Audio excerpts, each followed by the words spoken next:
What's up, everybody? How's it going? It's time to put the finishing touches on our Moonlight Greatsword build by, well, grabbing the Moonlight Greatsword. Yep, that's the one thing this build is built around. It's the last thing we're going to get.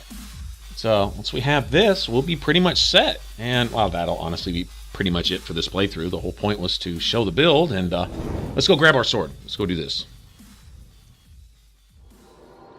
Alright, so starting out, I'm going to grab some summons here because, well, these guys are laying their summon signs down for a reason. They want to help out, they want some stuff, they want some souls. Probably trying to earn souls so they can buy all the spells that they need from Big Hat Logan there in the next room or something. But whatever the case may be, we'll share the wealth.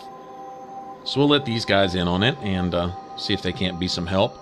The only downside to this is if you're looking for the sword, sometimes you'll have followers who they can't see the obvious that you're going for the tail, and they will try to kill Seath off as quickly as possible with their most powerful attacks. And if you're not careful, Seath will die before you can get his tail, and you're never going to get a second chance to go back and get it.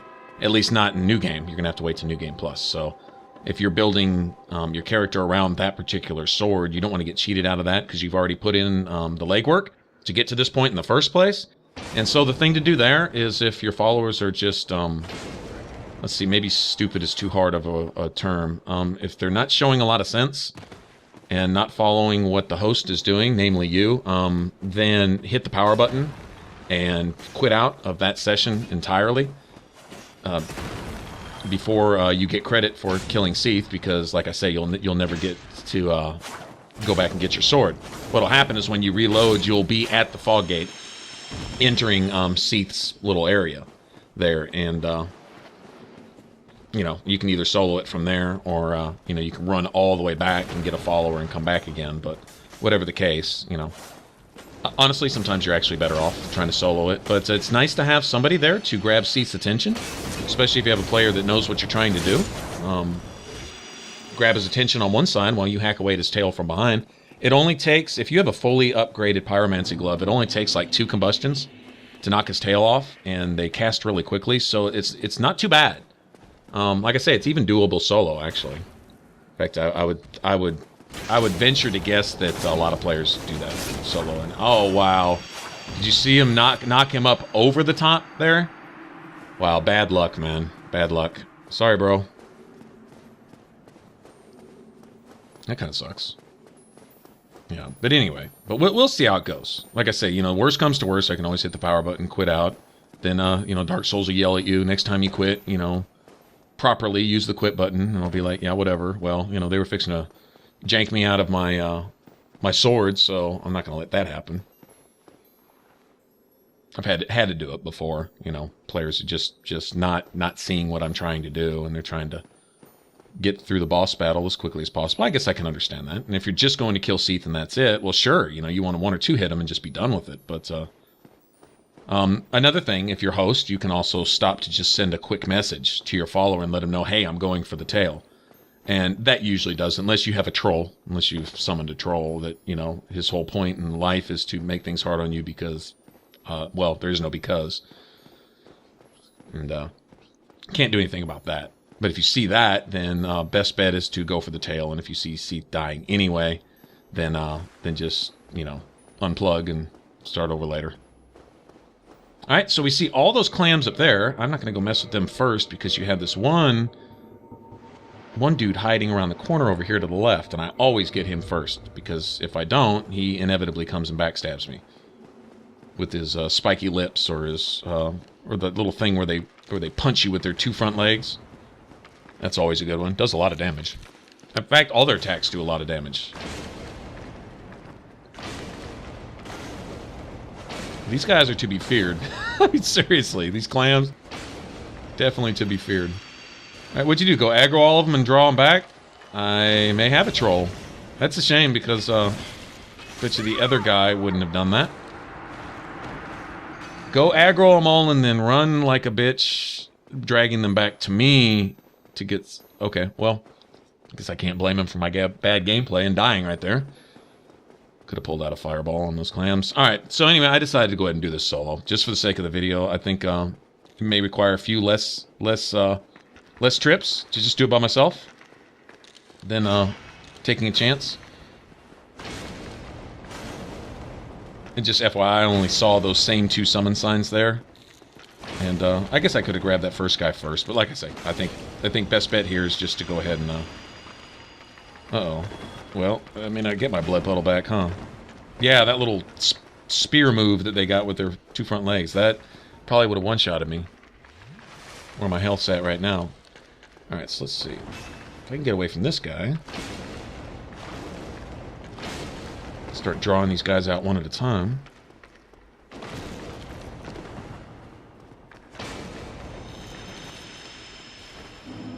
Right on, good decent amount of health with these clams. New Game Plus, these guys are these guys start to really hold their own. I mean, seriously. Gotta hate the clams. Alright. So, it's always nice to have a bow on hand for situations just like this. I love how they walk. Do-do-do-do-do-do-do-do-do. Alright.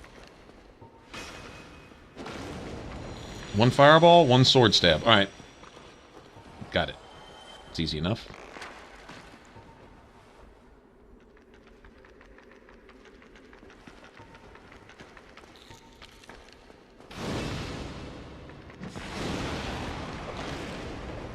Punch him in the face. So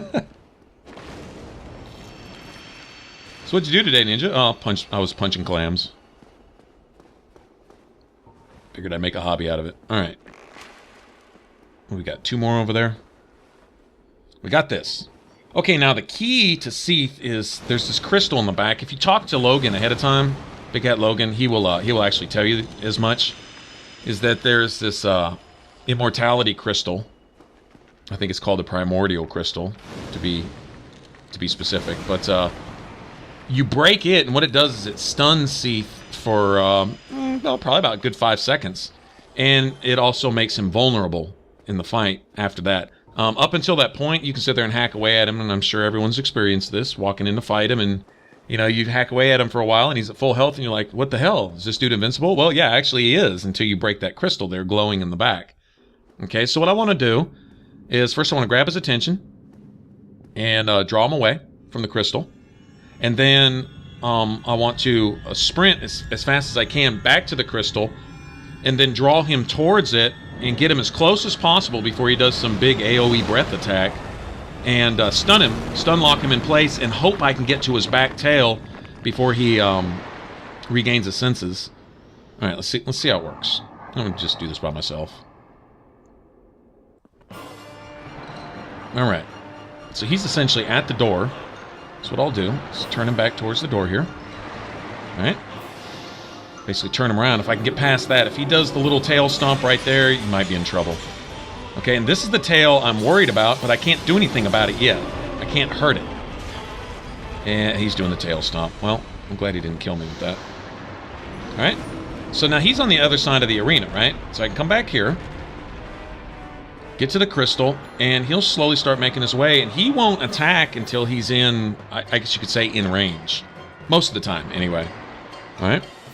And that leaves me the arena behind him towards the front door to deal with his tail. Alright, so sprint as fast as we possibly can over here. He's stunned right now. And it looks like he came out of it. Oh, let's see. See if I can get lucky. As long as he doesn't do the tail stomp here. That's it. Here we go. So it looks like his tail has roughly about 1,200 points of health.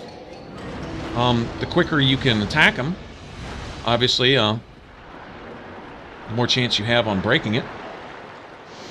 And that's it. And let me just get right up on him. I like tucking myself next to his belly here.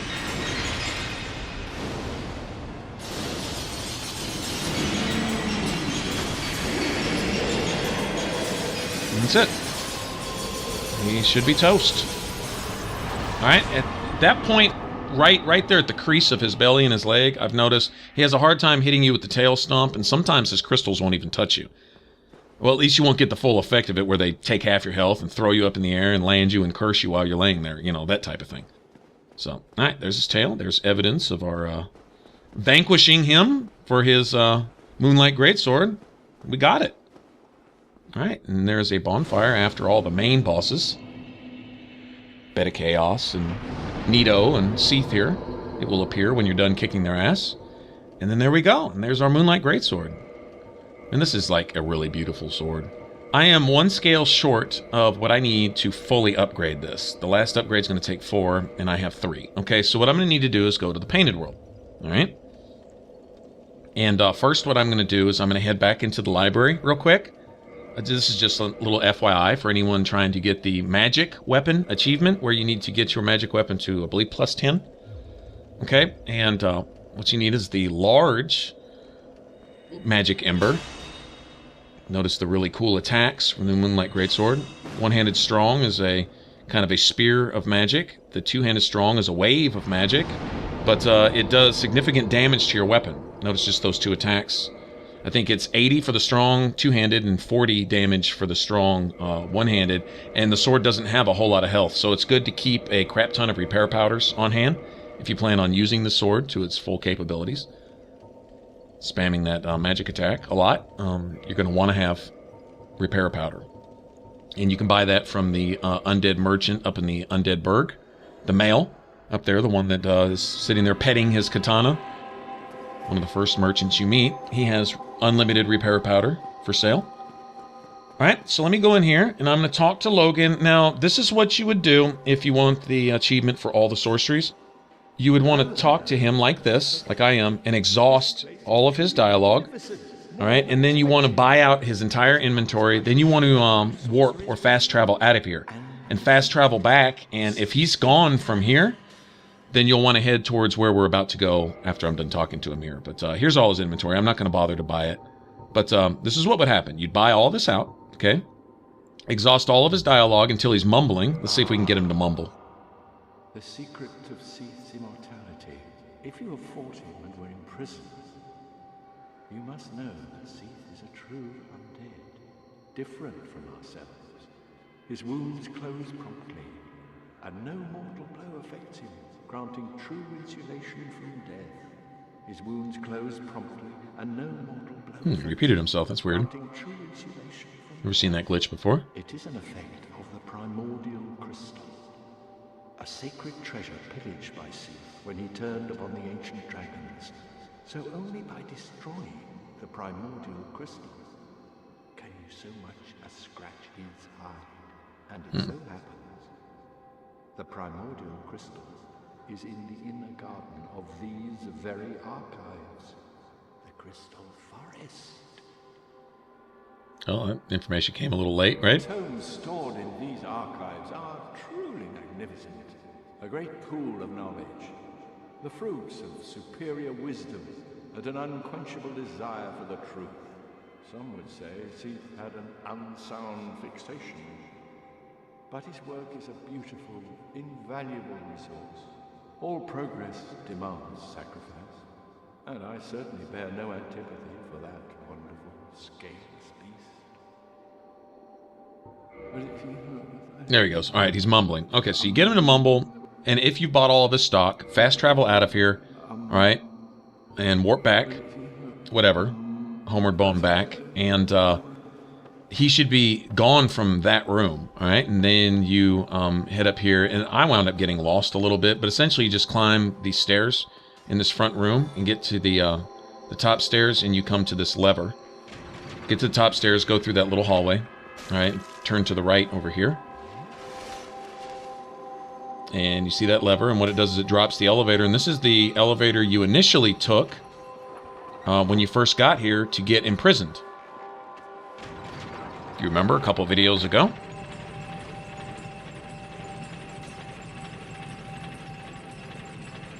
So what we're essentially doing is retracing our steps. And if you've done all that with Logan, when you get to the top up here, the room where you initially got destroyed by Seath, now Logan will be there and you'll have to fight him. And you kill him and he drops his staff, his armor set, and I think he drops a spell. I think it's a White Dragon Breath, I think it's called. I'm pretty sure that's how it goes. But anyway, if you're trying to get his stuff, that's how you do that. But and this chest will also be here. But for the case being now, all I have is the chest.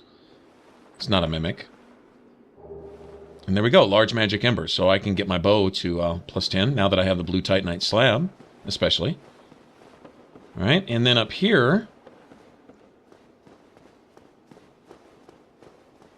is a soul worth, I think, 10 or maybe even 20,000. If I remember right. Soul of Great Hero. I believe that's 20,000, guys. That's like a boss soul. Alright, and that's it for this room. Like I say, if Logan was here, we'd, of course, kick his ass and grab all his stuff, too. And then what I can do now is just homeward bone out. I don't remember what bonfire I stayed at last, but rather than retrace my steps going back down the elevator, I can just fast travel out of here with a homeward bone. And then I think what we'll do is go to the Dark Moon bonfire. Let's see, what's it called? Dark Moon Tomb. All right, we'll go there, and then we'll go up into the library. I mean, not the library, duh. Into the chapel, and we'll go into the Painted World and go get our last dragon scale. Now, if you followed the Let's Play up to this point, you've seen all the dragon scales we've gathered so far. There's one down in the swamp, and then several to be had down in Ash Lake. That was a key area, because there was at least 4 or 5 down there. Killing the Hydras, netted a few more. Alright, and now there's one more dragon to be found that we can slay in the Painted World, and that will give us our last scale.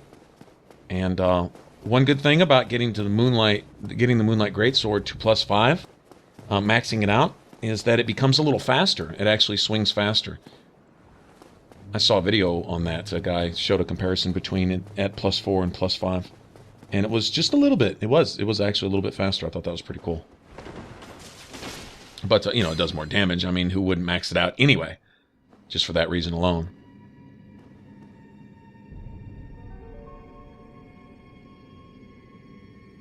And since we have the peculiar doll from the Undead Asylum, this happens.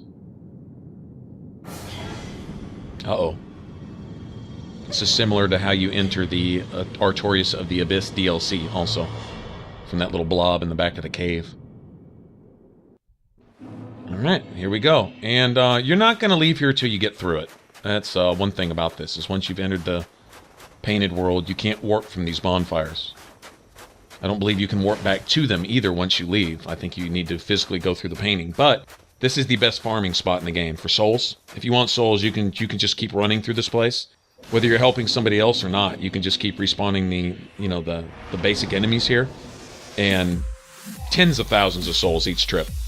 Alright. And that's our sword, and we will go grab our next dragon scale in the next one, and then we'll be pretty close to being done here. Alright, thanks for watching. Click the top box for the rest of the Let's Play, the bottom box for a complete list of all my video playlists, and hit that button over my head if you want to subscribe and support the Ninja Flips. Remember to leave a comment. Thanks for watching. I'll catch you guys on the next one. Bye-bye.